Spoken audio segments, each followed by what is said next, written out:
Showing you in this video everything that you need to know and what it's about. So let's get started in showing you what you get, how it's packed, and how to install. Let's get going, people. KINGGERI crossbars for your 5th generation Toyota Rav4.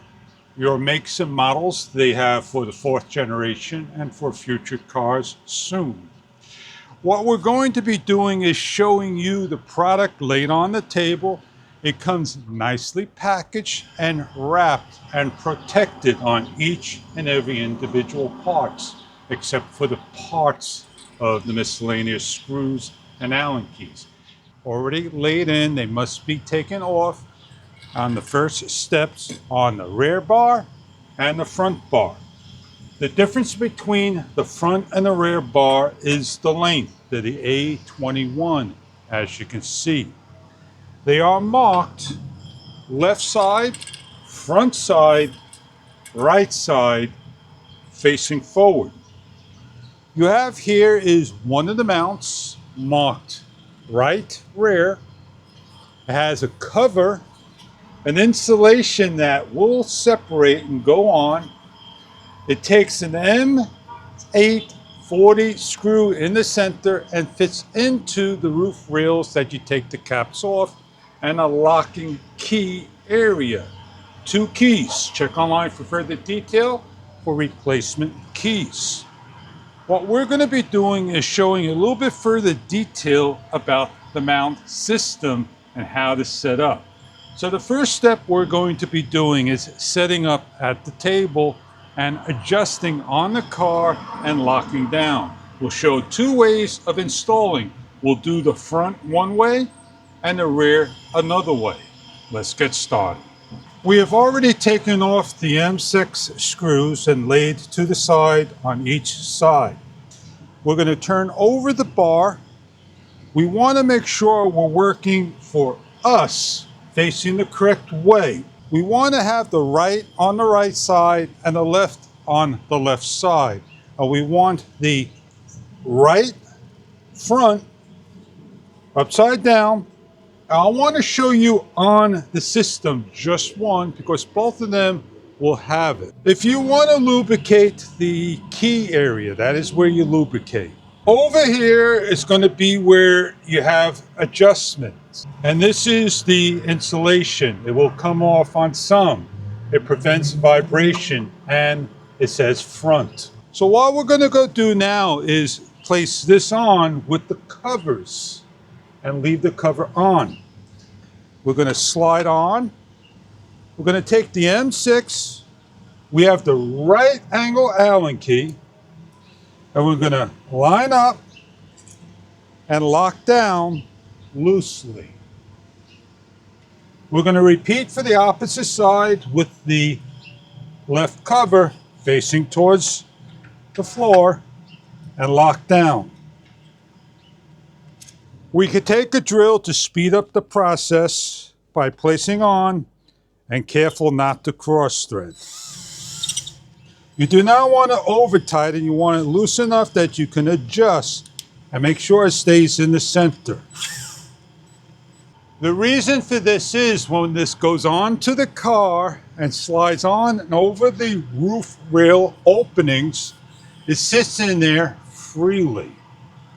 We're going to take the rear and show you the improper way of installing, or a different way. This is a good reason why we follow instructions to show you how everything goes on correctly. If we take the key, as we show you, there is a lock and unlock over here by turning the key and moving the cover off. Some of them may be easy to take off, some of them hard to take off. As we're going to show you that this is the right rear, we have the left, we want to get the right rear, and we want to take off all 4 bolts.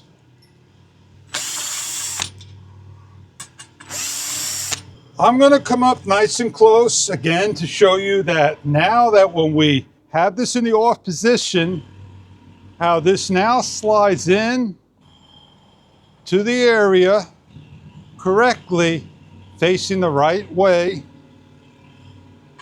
and how it goes on. So it gives you an idea of how we're placing things on. As I come up nice and close, I'm going to slide this on for you, and I want to turn it around so you can see what's happening here. As you can see how it grips into the area and locks into place. We take the M6 and we start one. And we start to lock down. We want to leave it just loose enough that we have some sliding. I'm not going to do the other one. I'm going to now correctly do all of them the right way for the reasons of, if I have the cover off, I'm not sure if this is going to be the front or rear or the correct angle. So we want to make sure we have the cover on, that it goes into the two holes over here, as you can see. And I'll come up nice and close so we can see how this works again.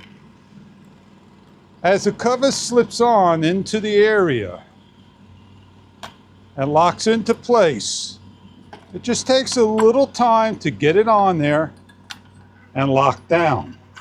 Once everything is seated correctly, it locks into place and everything is secured on. Remember, this will be on loosely until it gets onto the car and makes proper installation. Let's finish up and proceed to the car for the next step. As we proceed to the car, we need to have a spanner tool. It's plastic, it's wide, it allows us to correctly take off our covers, and I'm going to show you how to do that. I'm going to show one taking off, and how we're going to do that is without a ladder. And I'm not sure if you're able to see that. It's not that easy to do being low. What I do is I mark my covers. Now I am going to now take this one off by simply placing in the spanner tool and lifting off gently. Once these covers are all taken off, mark them down, put them in a safe place, and you'll know exactly where they are at in case you want to dismantle your roof rails, your roof bars, or crossbars, and so forth. So what we're going to go do now is grab the front. And what we want to do is correctly, in the forward position, we want to make sure we place on our roof crossbar. The wind is going to hit off on this and go over the car. So we place on the opposite end the best we can, and place on here the best we can by adjusting. We may have to go to the other side to adjust down. Make sure that when you put this on, that they are loose, that they can move. You don't want to have them too tight. Once they sit on there and they adjust comfortably, then you're going to start to tighten down. Righty is tighty with the palm facing up, lefty is loosey. So what we're going to do is make sure we tighten up the correct way. As we do one, we do the other, and on the floor we tighten them all up and then back to the roof. We grab the next one for the rear, right rear, and we simply place it over and on and adjust. Give it a little shake.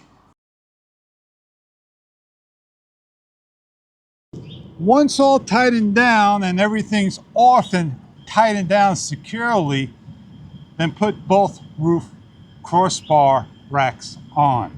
Please do one at a time, then two at a time, for the reasons of, what if it drops? As we place one onto the car, showing you that we can place it single-handedly over, and the next step is we're going to need to have the keys to unlock the cover. Start at one side and take each of the covers off. As we unravel and show the M840 bolt that needs now to be placed on. With the bolt into the area of the hole, we now screw down. If it doesn't fall into place, give a little wiggle and the bolt will screw in. Once securely tightened down and secured, place the cover back on.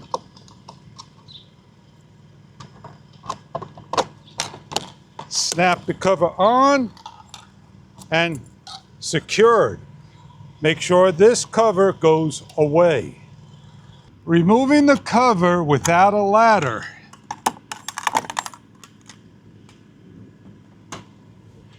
And placing the bolt on is simple as moving around, falls into place, and locking down. Once securely locked down, place the cover on and finish off the opposite side. Your KINGGERI crossbar, all complete. 260 plus pound capacity all around. Put a board, put a bicycle, put a cargo, put a paddle board, and more. The instruction shows you how to hook up. Let's go show you how to put a paddle board on and go for a test ride. Toyota Rav4 KINGGERI, the crossbars. They have a way of the wind deflecting off and over and around to prevent drag. Crossbars and rails may offer wind and noise. It is a crossbar for your car to do one thing, carry items for you. So if you're looking to get a pair of KINGGERI crossbars for your 5th generation, 4th generation car, these may be something that you're looking for. They are strong, heavy duty, fits the car, flush to the car. It may block the sunroof by 8 inches. All crossbars for the 5th and 4th generation are made for this car. Enjoy your product if this is what you are looking for in the crossbar. We'll give you a couple of overhead shots around the side, and you'll decide if this is right for you. Thank you for viewing.